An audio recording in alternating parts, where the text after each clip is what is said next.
Deadwood feels much like home.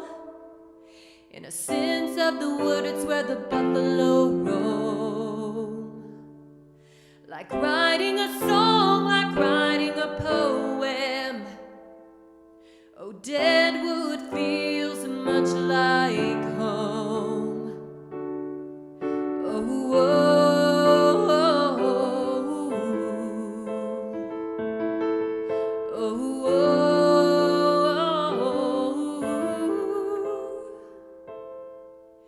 Tempers flare when you're not trying. Living without care is much like dying. Now you're avenging your mother's crying. Oh, tempers flare when you're not trying. Oh, oh, oh, oh, oh.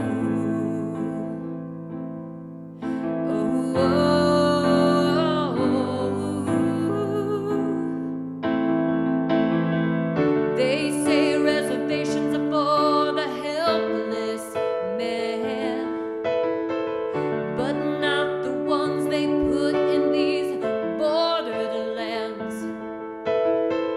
They're for the ones being driven by their greed and fears, leaving in their wake vast trails of tears.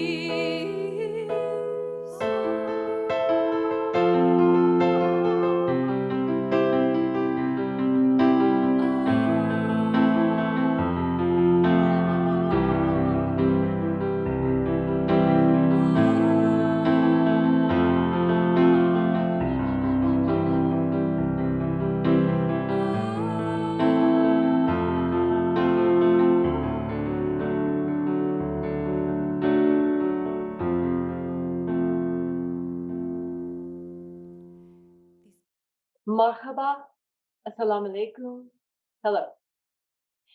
I am honored and humbled to be on this Zoom with you today. Before I get started with anything, I have several people that I need to thank. Dr. Khan. She introduced me to Dr. Shihada, who is providing me this opportunity to speak with you today. So thank you. I also want to thank Dr. Margaret Johnson, who is on this call. She is an English literature professor at Langston University here in Oklahoma. She edited the poetry and lecture for me. I also want to thank my significant other, David. Without him, I would not be able to do most of the things that I do, whether it's hustling kids or editing footage and audio for me. He's all over it. My name is Deah Caldwell, and I work at the University of Oklahoma on the administrative team for the Vice President of OU Outreach. I'm a historian by training. I really focused on feminism in the United States, but I also studied feminism in the Middle East. I'm an artist, a mom. I have 3 beautiful children, a wife, a lover of humanity, and I'm a storyteller. So I've always been a lyricist. I started writing music when I was in the 7 to 9 age range, and I started writing full-fledged lyrics and poems when I was about 13. And so I've always aimed to tell stories of the human emotion, the human experience, through either the music or the poems. It started off as a way for me to process my emotions, but over time it evolved into something else. And it evolved into activism. It evolved with me having a voice. So whether I'm using words to music or using pictures and paintings that capture the human experience as I see it, I use historical frameworks, concepts, occurrences, and the natural world to aid in the storytelling of my poetry. I'm going to share my screen with you really quickly and walk you through. Right here under Bleeding Heart, this is where I keep all of my poems, and each one of these is a poem.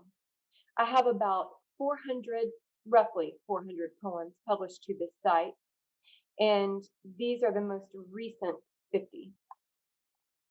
I use the concept of bleeding heart because here in the United States, this is actually used many times as a derogatory term. People who care about everybody and want everybody to belong, it's almost looked down upon in some parts of the United States, not all. And so people use this term to sort of insult. To me, it is not an insult. It is a badge of honor because everybody does belong. And much of my poetry talks about that. Burning Mind is the space where I just put random thoughts that I have that I really want to get down. They're poetic, but they're not quite poems. And Buzzing Ears is the space where some songs that I've written over the years I've put on here. Here you can see my about. This is about the website, and this is about me. And this is my son, my oldest son. He is also very interested in storytelling and writing poems. And here are a few of his short poems.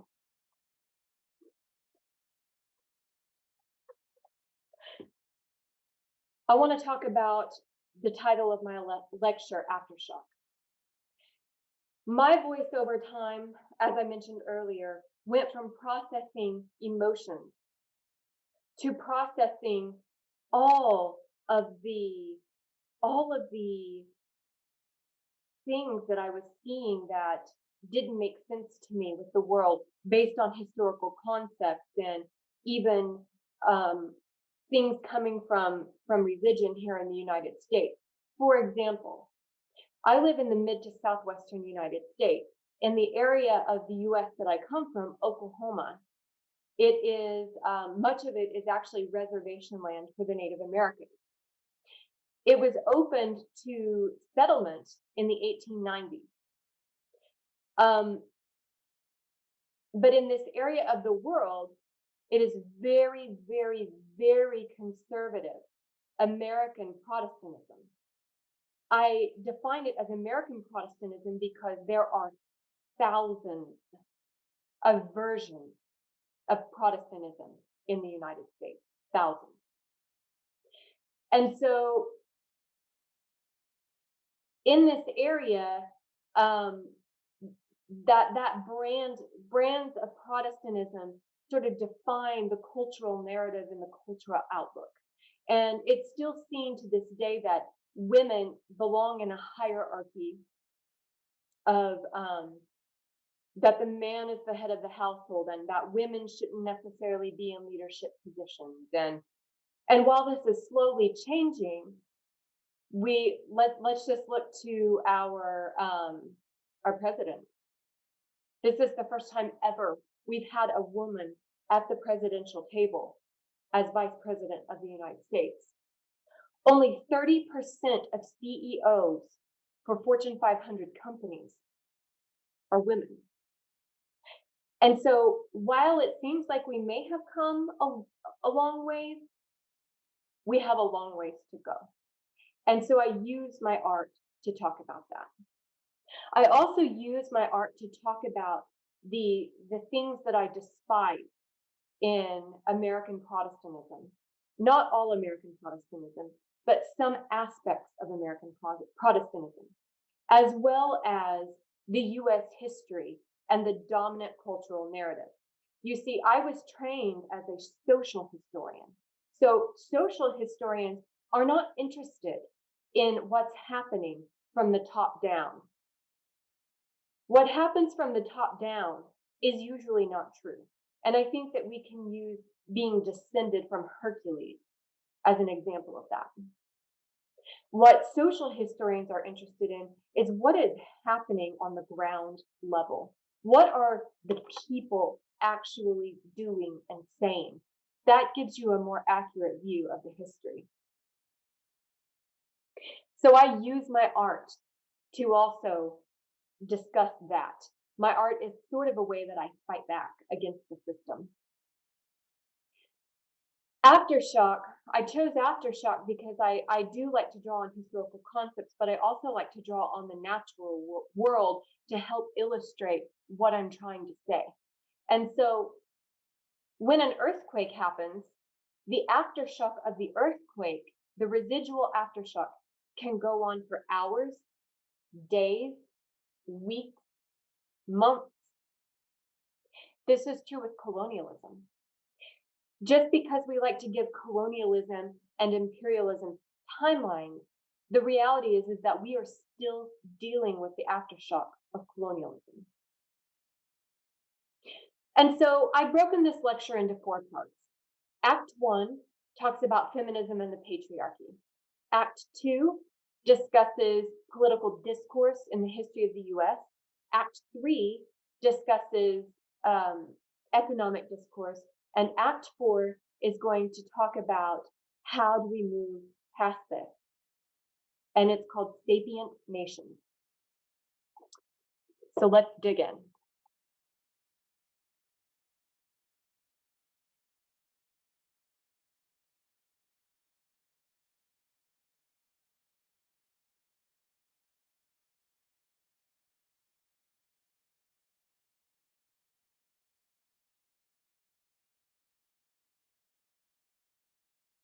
This first poem I drew from a church in Plymouth, England that was bombed out during World War II.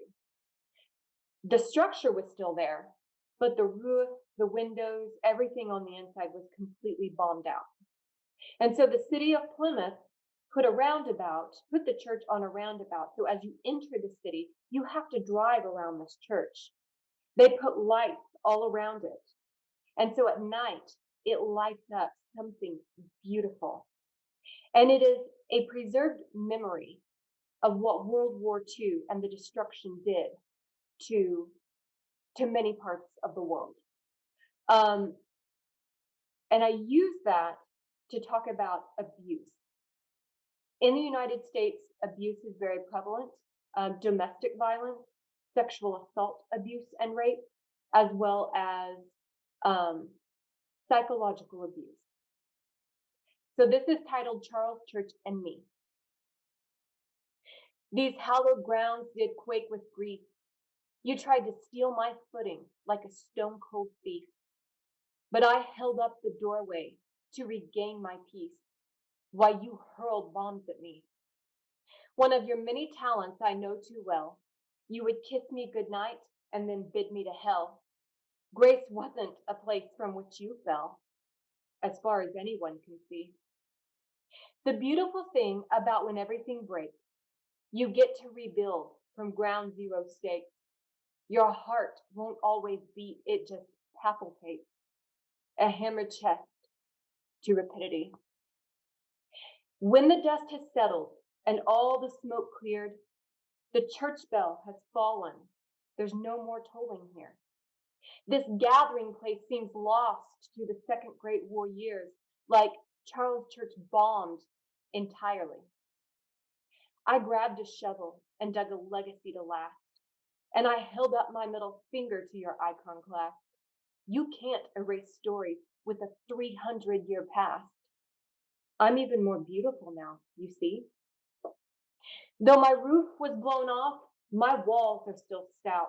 I now light up an island from the inside out. I'm a place of remembrance on a busy roundabout. My ground remains a sanctuary.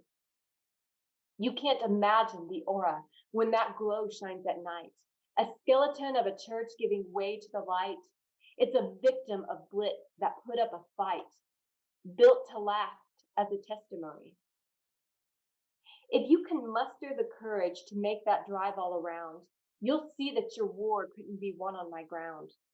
Without a roof or stained glass, we're still structurally sound. Charles Church and Me. So then this is going to take us into a couple more poems in Act 1 that deals with feminism and me specifically. A lot of the poems are definitely about me and from my perspective. This next one is called Wild Woman. They feed us sugar and spice to make us nice, and most conform to that social norm. But I much prefer rolling the die. And the last one in Act 1 is called fringe. In English, we have the term fringe where it can mean a lot of different things. But one of the things it means is that you have a box where all the social norm and all the people who fall into the box very tidily, they go. And on the outskirts of that, the people who won't quite go in this social narrative box, they're on the fringe. And so that's what this poem plays on. I've always preferred a little fringe on rugs and displayed as bangs. But when it comes to resistance, fringe was written in my name. Feminist, lover of humanity, my world is a colorful place where every religion, race, and creed belongs to my human race. Most of us bleed blue and red. Only 5% exist in between. My sharpened tongue is the weapon of fringe, speaking against those who only bleed green. And so this is going to take us into a political discourse.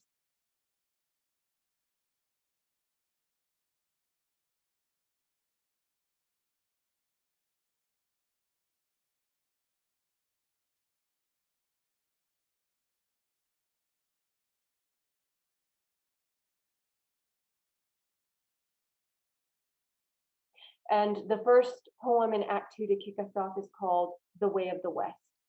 Most of these poems were written in 2017, a year into Trump's presidency. And from a social scientist lens, as the presidential races were going on and then Trump took office in the year after, many of us were terrified about what would happen next. And that's where these poems come from. The way the West was won was at the barrel of a gun.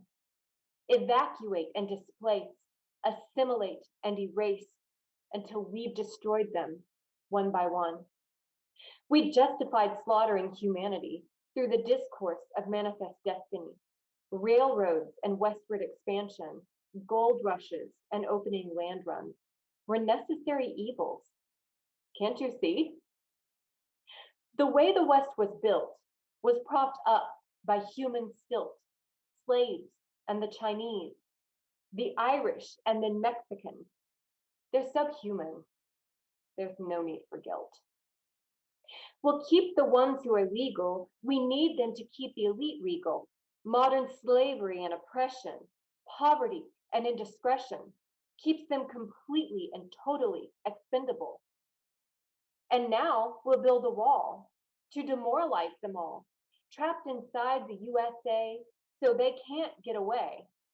We can't have them escaping, so we'll build it tall. Oh, you thought it was so they couldn't get in? The illegal, entitled Mexican? The few and far between? The one you've never seen? Here's a shovel, Miguel. Now go dig in.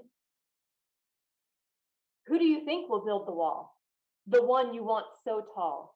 The white man or the African? You dummy, it's the Mexican, because the Indians, we almost killed them all. The way the West was smashed was by electing what should have been trashed. Bankruptcies and a disordered personality made him a good businessman, you see? And for his expense, America will be cash. And now we hear your faithful voices, praising Jesus with your rejoices, because Christ belonged to the GOP. Don't you know anything about antiquity? Fascism was latent in his choices. In fact, his parables clearly state that if you truly want to be great, accumulate a gross amount of wealth, and like Lazarus, disregard the poor man's health, then you'll inherit God's heavenly state. The way they'll remember the West was that it fell just like the rest. Neither isolated nor exempt, history will hold complete contempt for checks and balances won't pass the test. If you were born a peasant, eating grub instead of pheasant, and root stews with wheat grasses, cupping hands instead of glasses, then you're nothing more than a disposable pissant. If you find internal unrest in my writing of the way of the West, greedy and hypocritical, in need of vagina and less testicle, then act better than the rest. This next one draws on the natural world, the desert, and it's about how politicians in particular try to control perception and think that they are fooling people. This is called bespeckled hours. Among this political wreckage, you believe you are immune. You've mastered how to package and sell sands of a shifting doom into a breakable capsule that keeps false measurements of each hour, marginalizing the ones who supported you to build your granular tower. Through entitlement, you've monopolized oases to moisten against the arid dry. While the pool is aplenty for all of us, you require some of us to shrivel and die. Our imposed lots are pre-existing conditions to legislate against and ignore. The premium of living beneath you is the reward of being poor. But dunes cannot be bought or owned. They shift according to their own will. So you try to protect your sandcastle by branding trickery from the hill. You've marketed success in a package with shiny American Jesus trim. But according to Luke 16:19 through 31, you clearly don't know him. Nomads have always roamed these sands, navigating its every inclination. They've mastered its whispers and drifting winds, mindfully reaching their destination. They know it scolds and burns and blasts, remembering no matter your best attempt, no sandcastle ever lasts, and not one of us is exempt. Sandcastles built with shovel and pail don't build you towers in the sky. In the end, all hourglasses crack, and every single one of us will die.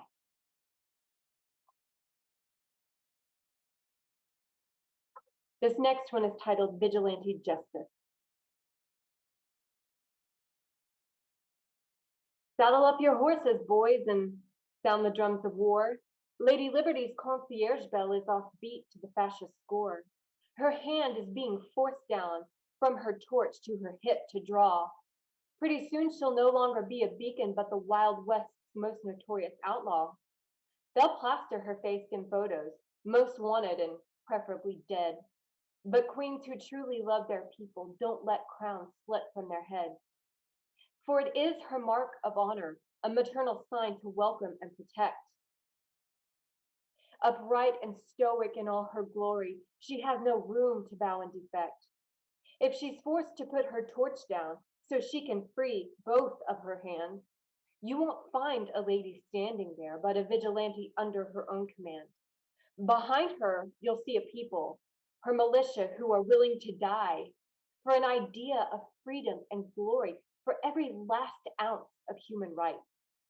And it very well may happen, as she lays down that fiery torch, she will intentionally set nationalism ablaze, knowing purification comes from a scorch.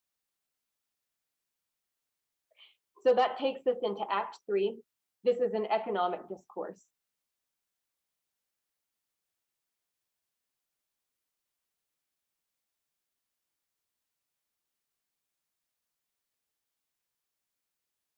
This is called the enterprise of overkill.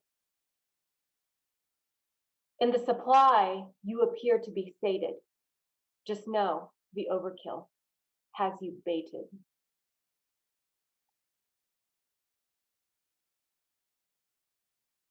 This is called the Economics of Misfortune, a story of renegade capitalism. I see your fists are clenched around dissension to the new economic thinking thoroughfare. Your mouth speaks of Christ's crucifixion and ascension, while your actions indicate a lack of biblical flair. You see, you can say the sky is yellow as loud as you want, but research demonstrates a more factual view. So you get antagonistic and louder as you jeer and taunt because you don't benefit from the sky being blue. 400-year-old economic systems coming out of a medieval place do not belong in a globalized, progressive world when the stakes are the human race. Geneticists have confirmed an amazing story. We are all genetically linked. Mother Africa still holds the most diversity. It's time for medieval thinking to go extinct. The model from Western European colonization earns profit from the misfortune of others. Warm pews and songs of praise won't cut it when boots remain on the necks of our sisters and brothers. It's okay that new ways of thinking threaten you to a generation's endowed core. You have a choice to dig deep and get fluid because your way holds the same fate as the dinosaur. You see, there is no perfect structure. That's why fluidity must drive the day. In an acceptable system that embraces the future with a pie that gives everyone a say, your alignment to medieval thinking poses a great risk even unto yourself. You're too busy clinging to a ship that is sinking after hitting a quickly deteriorating economic ice shelf. The bigger picture might not have the perfect solution, but traversing backward is not the purview. The earth has never been flat, nor the sky yellow. It is round with a sky that is blue.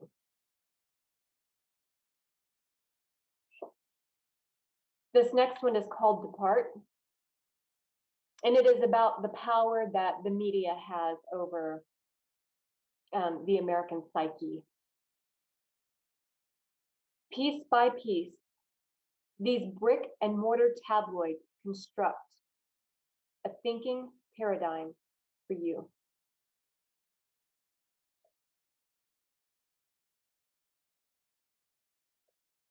And so this next one in Act 3 is titled, it's Calvary, not Cavalry.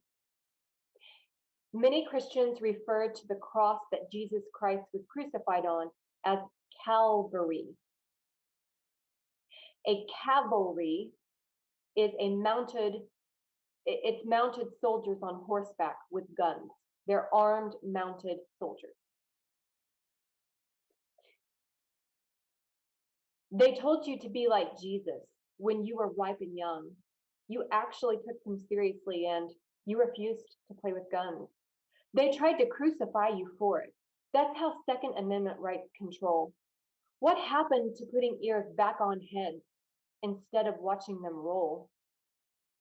I read, love thy neighbor and turn the other cheek.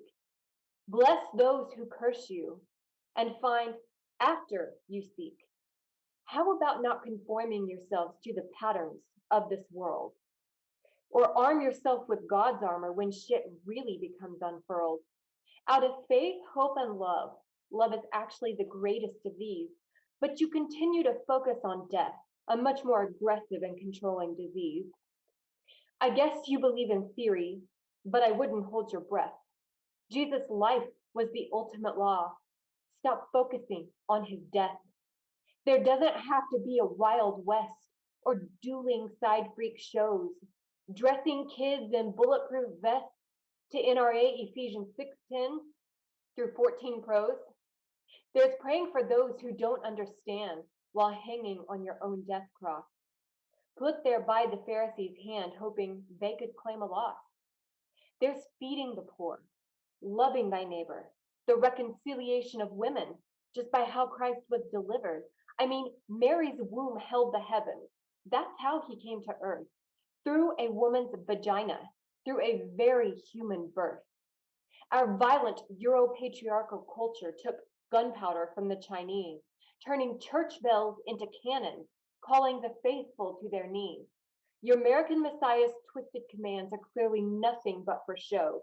You own the finest looking high horse, keeping empty stables and your fields fallow, raping and pillaging as you giddy up and go, with a nationalist American flag cape flapping in the wind as you blow. smoke from your ears, and steam when your tongue rolls, because your pew is warm, but your heart is cold. I will never stop advocating for Middle Eastern Jesus Christ's legacy. You've mistaken one simple letter. It's Calvary, not cavalry. And this last act focuses on the humanity of it all. And in my view, that's how we move forward. The moment that we can start seeing ourselves as the other, that we're not, oh, the other, but we are other.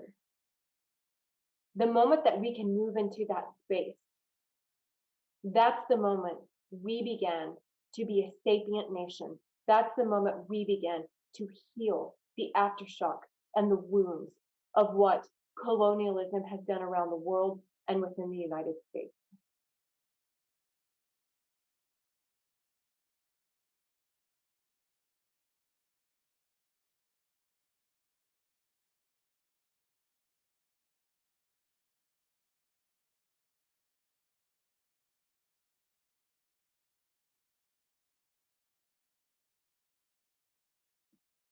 This next poem, the poem that kicks off Act 4 is called AB Positive. It is my blood type. I'm AB positive. And that means that I am the universal receiver. I can literally receive blood from every human on earth. I'm the universal donor of plasma, which means I can give plasma to every single human on earth. So this plays on the fact that I will always aim to be a universal receiver, receptive of humans as humans. Blood should be thicker than water and overrule destructive ideologies. It takes both to survive in this world, to help fight against biological disease. Some humans possess an infection that transfusion cannot cure. It comes from a place of unfortunate perception, with a hate that seems to forever endure. I've met many universal donors. Melanin doesn't determine the blood. Manhattan might be O positive, but so is the East Harlem neighborhood. One might seem like a shiny haven, but both can claim cultural nuance. Let's give props where props are due. Only one can claim a renaissance. I've walked the streets of human hatred and seen injuries with my own eye, constructs that have built a division to the very architect's demise. Would you discriminate against your life being saved when you're bleeding out on a cold metal table? That vial doesn't have a race or ethnicity. There's no demographic distinguishing label. It's just you in need of living and a human who was willing and able. The moment when we realize we're all life force wrapped in skin, we can let go of social constructs and let the healing humanity begin. We are all interconnected, and blood is the master weaver. Acceptance is the only way forward, and I will always aim to be a universal receiver. So the second one in Act 4 is called the United States of Human. I am inspired by the achievement and admire the long haul war.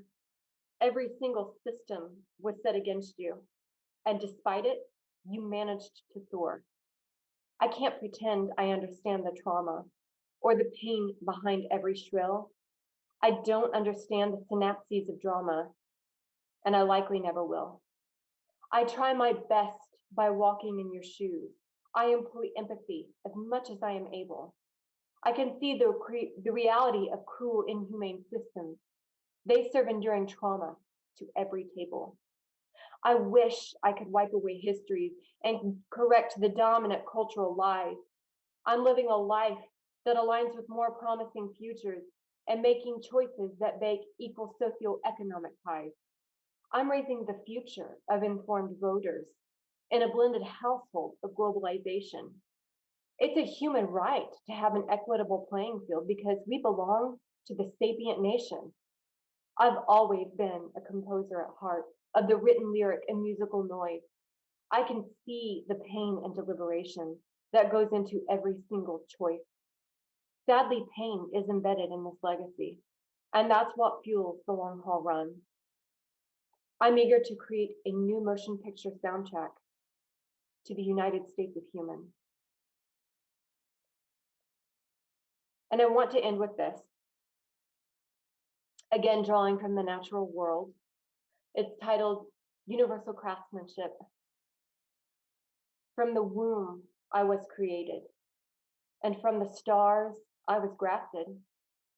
From the earth, I was molded, and from the universe, I was crafted. From the womb, you were created, and from the stars, you were grafted. And from the earth, you were molded, and from the universe, you were crafted. From the womb, we were created, and from the stars, we were grafted. From the earth, we were molded, and from the universe, we were crafted.